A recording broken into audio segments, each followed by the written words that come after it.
live with Greg Lindsay from Realty One Group, top producing agent. Been a top producing agent for quite a while. But before we get started talking with Greg, because I'm excited. I'm excited to learn everything about you, bud, because, I mean, you've been doing this, what, 5 years? 5 years, Extremely successful for 4.5 of those 5 years. Correct, right? yes. Fair to say.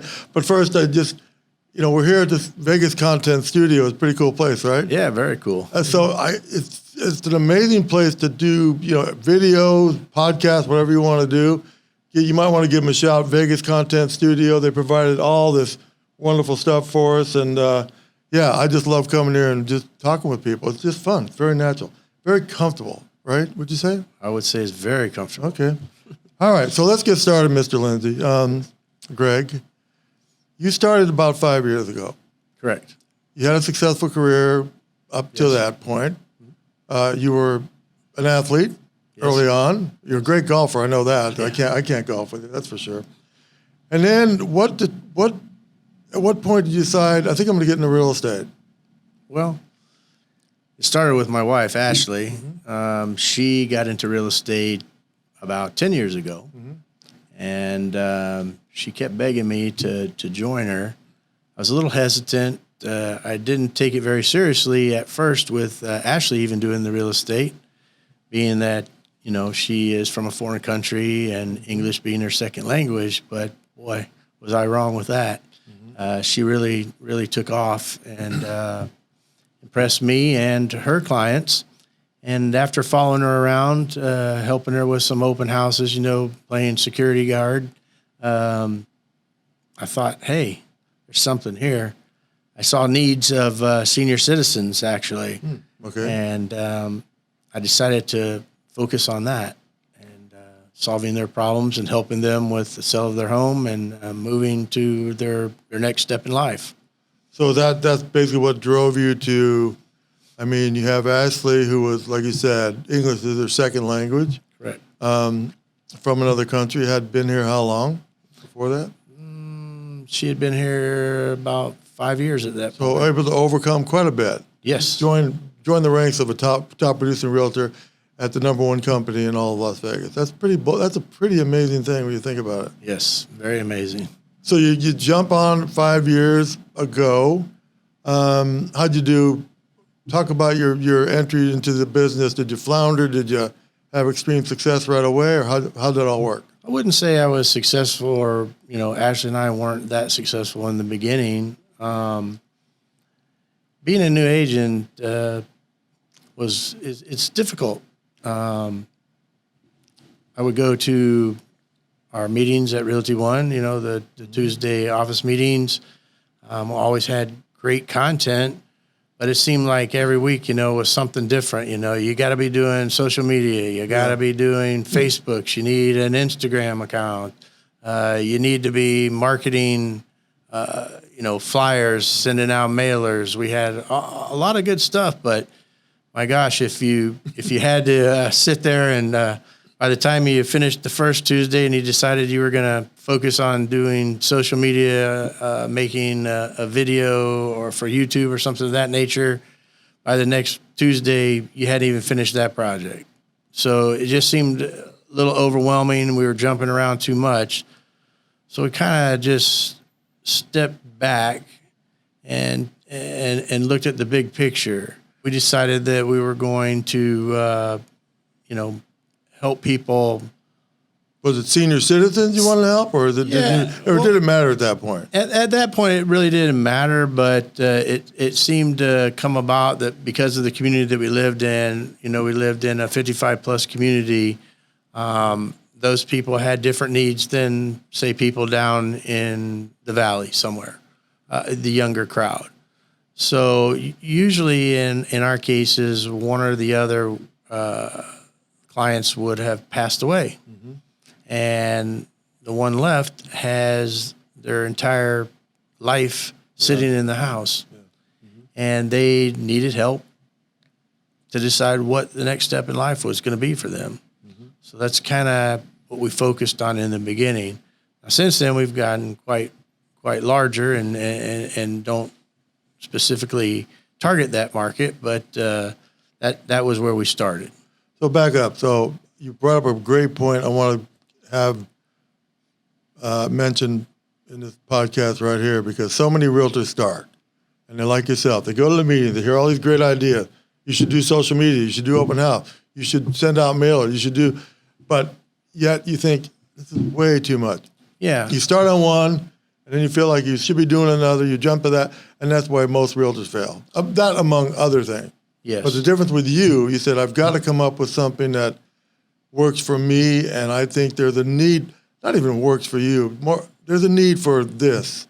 You didn't say, how much money could I make?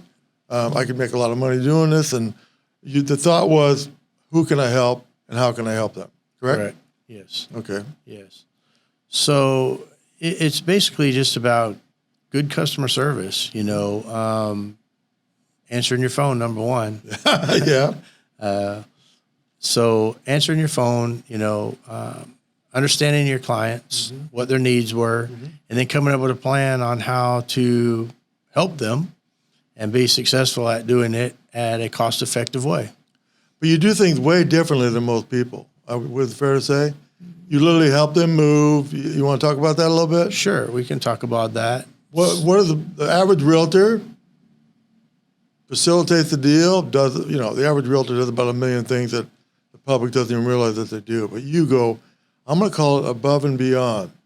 Okay. You actually help people move. You facilitate their move. They may have things that they need to clear out of their home. You work with them on that. They have a place to go to. You work with them on that. You work with them at every level. So, you really give them a ton of value for the money they're paying you, correct? Correct. Yes. How did you establish that? Seemed like a good thing to do at the time, or did you? Well, it kind of just evolved over time. With my first client, needed to move to North Carolina. Didn't have a clue how to do it. Well, I just used my abilities and Ashley's abilities, and we made phone calls, we did some research, and we figured it out. And we presented it to our client. She was very grateful. When you say figured it out, meaning... figured out, how to connect with the movers, to get her across country. She needed her car moved as well. She didn't want to drive, so we had to figure out, how do we get it there? What's the most cost-effective way to do it? Same with the moving, it's one of the misconceptions people have about moving. Somebody wants to move across country. They want to take all their belongings with them. Sometimes those belongings will cost you more to take them across country than it would be if you just sold them here and then perhaps buy new. So you want to look at all angles when it comes to that. Well, I think the public perception of the realtors is you make a lot of money and do very little. I think it's the contrary of that. True. I wouldn't say very little money because we're well paid, but we do an awful lot for what we do. Correct. There's a lot of responsibility in being a realtor that I don't think the public really realizes that, we are there to protect them. We want what's best for them, not what's best for us. Yeah. That's the majority of realtors I know anyway. So, so do you literally help people move? Do you move them? What's that look like? Do you facilitate the move or? So I don't actually do the moving myself, of course, but I have assembled a team that does that for us. So we just facilitate it. Basically, we make sure that it's getting done. We make sure that everything arrives on time and is reassembled or put in the right place. How do you find the time to do all that? Really, adding to the fact you've got to work on the deal itself. That's just a lot of work, my man. Yeah, it's a lot of work, but that's where the magic is my wife, Ashley. Okay. I should mention, my bad, for your part of the Lindsay group. Correct. And that other part is Ashley. We've talked a lot about it. We didn't bring her up, but Ashley is your partner. She's the leader. She's the driving force behind it all, and she keeps the Lindsay group organized. Wow. It's amazing the things that she's done, the things that she continues to do. Can't say enough about her. Could you do this on your own if you had to, or? There's no way I could do this by myself. No way. Without her, no, we would not be as successful as we are. Now, ask is your wife. What are the Yeah. challenges with working with your wife? It's difficult. Okay, yeah. It's not.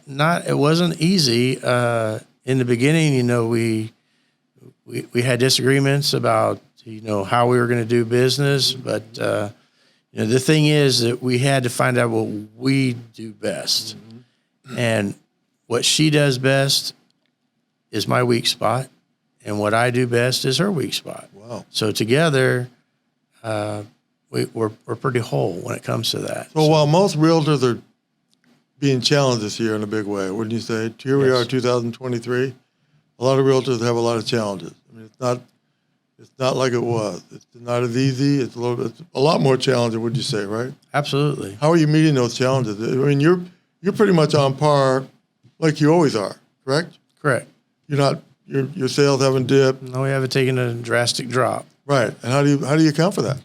Well, I think it comes back to the system that we use. It's just, I have a routine that's set up for me to stay in contact with my clients. And that's the most important thing. I think that's where a lot of realtors lose it, is that they don't follow up with their clients even after the sale. I'm in contact with my clients consistently. I touch base with them at least once every 30 days and usually more than just the once. But So that's the important point I want to mention. At some point, I think it was maybe 4 years ago, maybe 5 years ago, yes, 4.5 years ago, you decided I'm going to do a method called working by referral. Correct. Right? Brian Yes. Buffini. yes, We all know. Other people do it. Other people talk about that, but Brian Buffini seems to be honed in on working by referral.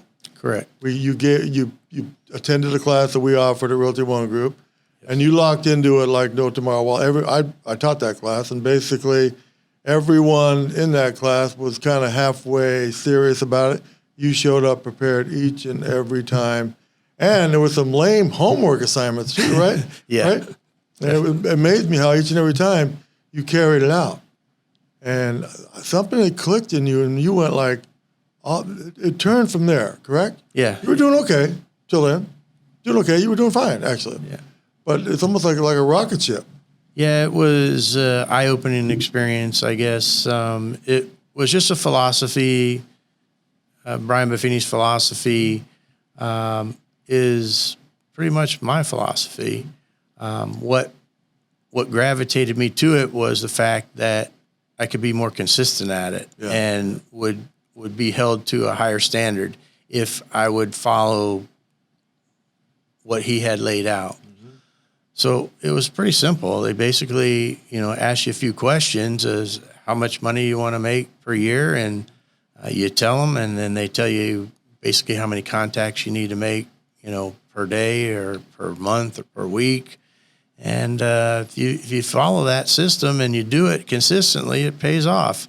I mean, it started out small, and I call it the snowball effect.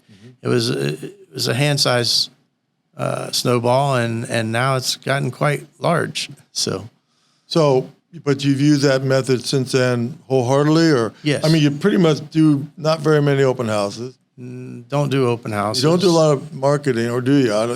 No marketing whatsoever. So I would say the Brian Buffini method is virtually no cost other than a CRM. You wanted to talk about CRM a little bit too. I pay for the CRM. You don't have a Brian Buffini coach or anything like that, right? I don't have a coach. Okay. Not for them not to try, but they definitely have been trying to get me to coach. But it's just different. I subscribe to the CRM, which you have to have a business of some sort. I mean, maybe you can do it on a spreadsheet or whatever, but I found their system very easy and simple to use.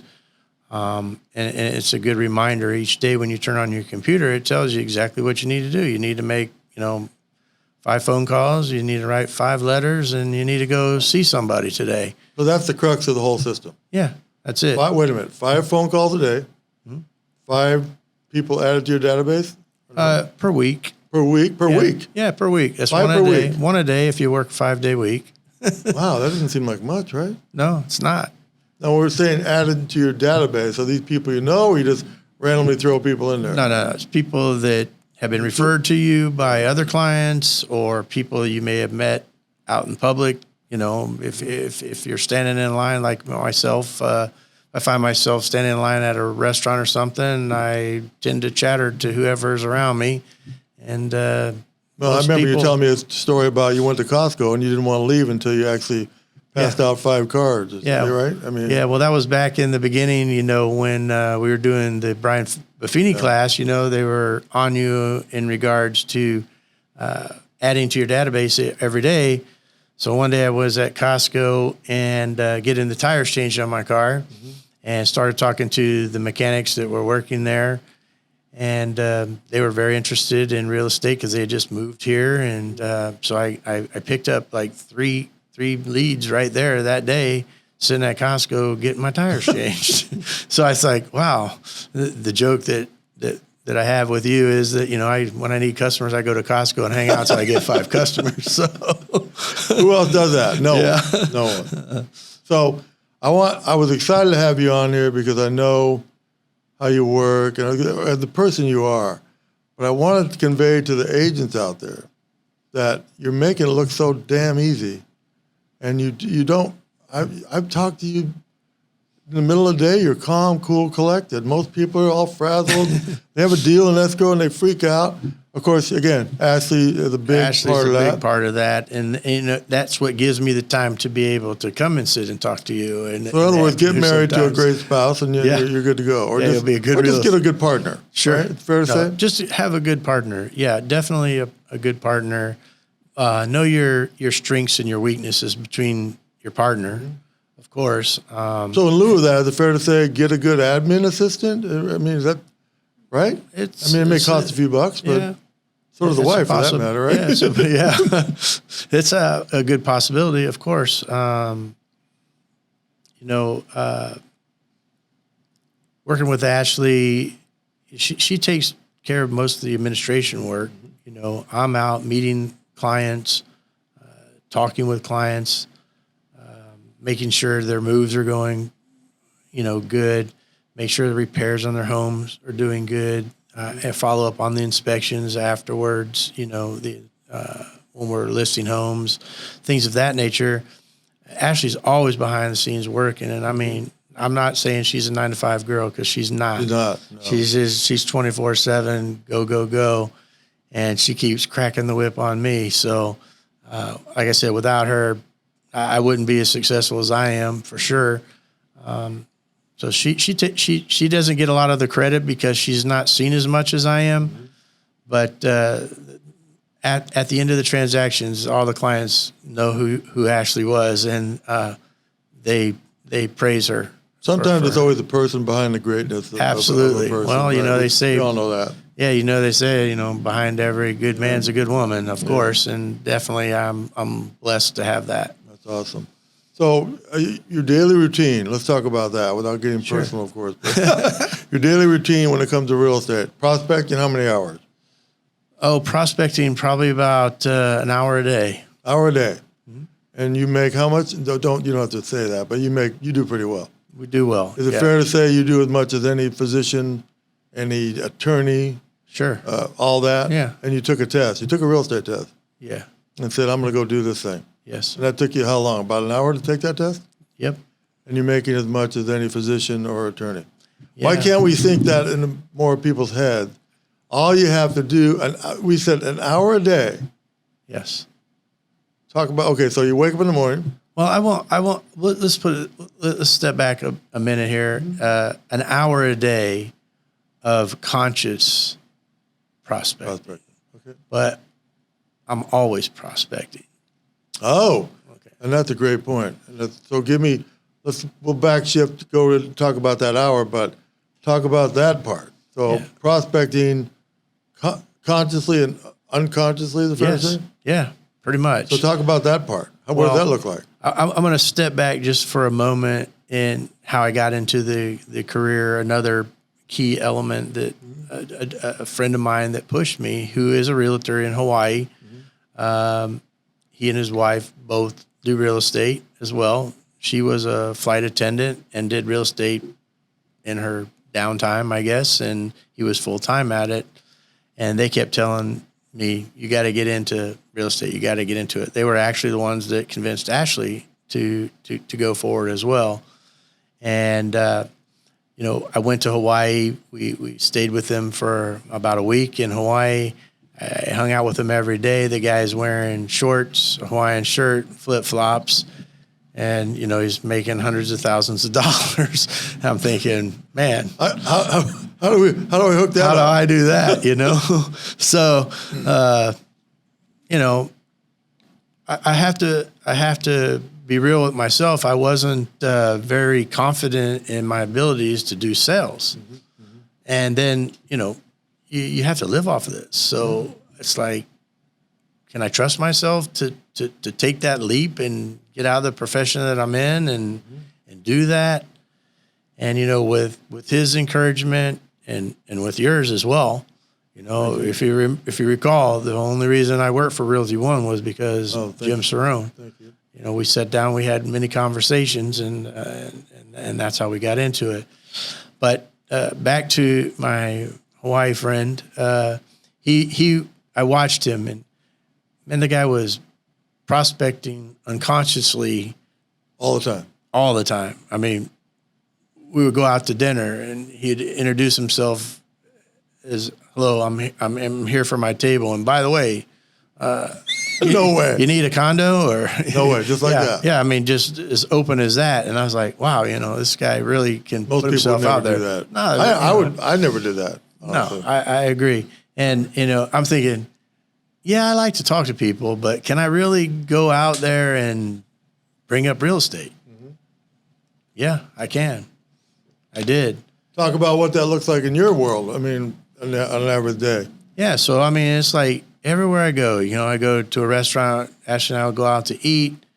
We sit down, we enjoy the place. The next thing I know, I want to know who the owner is. I want to know who the manager is. We introduce ourselves. We tell them we're in real estate. Whoa. Do you have an agent? If not, we'd be happy to help you out. Or Do you talk to the server as well? Do you servers. Oh, servers. Servers. So you call the manager over and you say, "Great, I love the service, love the food," which is not a bad idea. You want to give them a lot of compliments, and then you hit them with the real estate thing. Absolutely. And you guys eat out quite a bit, right? Yeah, we have to, unfortunately. Well, yeah, you're always on the go. Busy. You're always moving. Yeah, exactly. We make our job fun sometimes. Like when we go out to do research and things like that, we make a day of it doing our research and then top it off with a nice meal somewhere. So not to, well, I'd like for you to maybe give advice to someone not new, someone who's in real estate right now and is probably doing, 3, 4, 5, perhaps transactions per year, and they want to kick it up to 10 or 20 for that matter. Instead of floating all over the boat, different methods, what do you recommend? I mean, maybe you do recommend other things as well. Well, I think it just depends on the personality of the agent, most likely. If you're an outgoing person, all I can say is make contact with your clients because they forget about you. Yeah, that's a good point. So be consistent with follow up with your clients after the sale. Okay. Or purchase. Which we all know. I don't know what the stat is really. I think it's like 85% of the realtor. Well, probably higher than that. Don't communicate with their client after sale. Right. Why? Why do you think that is? I think they're just so engulfed in their marketing and their the right word. Looking for The next deal, so to speak? Yeah, the next deal, basically. When It's more right under their more feet. transactional than it is personal. Yeah, that's a great point. So you make it really. So your clients become friends, right? Absolutely. Fair to say? I actually tell them that. I said, look, if when we're on the listing appointment, the last thing I tell them is I hope you like dealing with me, and I hope you'll enjoy my wife and my team because we will be your friends for life. And Wow, I love that. we take that to heart. So we do follow up with our clients. We have I have a routine where I go and visit them. You know, I have some clients that need visiting every week because they're elderly, and it gives me personally joy to be able to have 15 minutes to go and sit down and talk to the elderly lady who's all alone, has no family, to make her feel like she has some. And the average person is thinking, I could be doing 4 billion other things besides sitting with someone Right. I'm never going to make another dime off of. Right. Wow, that's pretty amazing. Yeah. That's why you are who you are, my man. That's exactly. Thank you. The crux of it. And Ashley as well, of course. Yeah. Okay. So, what haven't I asked you, Mr. Lindsay? What haven't I asked you want to talk about here today? Anything at all? You have to give me a moment to think about that. All right. Fair enough. Fair enough, sir. I haven't talked about. We talked about everything we pretty much. I really wanted to convey that it's not as hard as some people make it look. Have we done that today, you think? Hopefully we have. I think that a lot of times we just overthink things. Yes. And we're more reactional. We react to the fire instead of preventing the fire. And again, that's where Ashley comes in big with our team, is that she's always ahead of the game, keeping us proactive instead of reactive. So Yeah, love that. Love that. that's very helpful. I would just tell agents, stop being so transactional driven. Yeah. Is one of the things. I mean, I know that in the beginning, I kind of saw different opinions of different coaches or online seminars that they were whipping into your head the fact that you need to make 1,000 contacts, and if you just make 1,000 phone calls, 100 people will answer, and out of that 100 people, maybe 10 of them will invite you to your house, and That was maybe 1974. you'll get 2 transactions. Okay. Yeah. So, I mean, I don't see that being a positive way of doing business. I think that in this day and age, we need to get more personal. Wow. Electronics and telemarketing and all that, it's good, I guess, but I'm old fashioned, I guess. I would rather sit with my client face to face and talk to them and care about what their needs are and try to come up with a plan to help them succeed. You mind if I shed a tear right now? I mean, really, because most people look at a client and they see dollar signs, and that's what they see. They Sure. do. And you look at them as just another opportunity to help somebody. Correct. Fair to say? Wow. Yeah. How did you get to that place? That's just the person you are? I think it has a lot to do with the family that I grew up with. My grandmother was a very giving person. My family just we took in strangers. It seemed like all the time. When I was a very young age, and I guess that's where it came from. I'd love to have you back and talk about that one of these days. About maybe not so much real estate, but how the method you live your life, because I think that's something worth talking about. I really do. Would you mind? Yeah, I would love to come back and do that, but it's just that, we do this anyway. We just happen to have microphones right now. Yeah. It's a little different today with the microphones, but I generally enjoy talking with you. Thank you. I find you inspirational as well. Thank you. And you give me ideas. So I like to get those ideas and put them into motion. I think that what a lot of real estate agents in the beginning, if I could give them one thing of advice, I guess it would be consistence. You need to be consistent at whatever it is you choose to do, whatever method, of course. And if you look back over your life or anyone's life, if you find the people that are being consistent, they're successful. I think it was Bruce Lee who said that He didn't fear the man who knew 10,000 kicks, but the man who had one kick that had done 10,000 times. So, So basically the moral of that is, perfect what you're doing. Yeah. So, So the only downfall with the working by referral method, if there is one, it takes a little time. yes, it takes If you time. just because you don't bear fruit right away, just stick with it. I think that's what I see most of the failures with that is that, and I try to preach to those who want to listen. You just have to be consistent about it. You're not going to get a lot of clients in the beginning. It's going to take time. I know, like when we started, it was 6 or 7 transactions the first year, and then it grew to 11, then to 20, then to 30. It'll come over time. Yeah. But if you think you're going to get into real estate and you're going to work by referral and get rich in the first year, you're not. It's not going to happen. But you can make a few bucks. You'll make a few bucks. Yeah. So. All right, sir. Well, it's been a joy talking with you. I wish we could go on for a long time, but we have to cut it short here pretty quick. So thank you, Greg, Thank for you. joining me today, and I appreciate you being here, sir. Thank you. Have a good one. You too.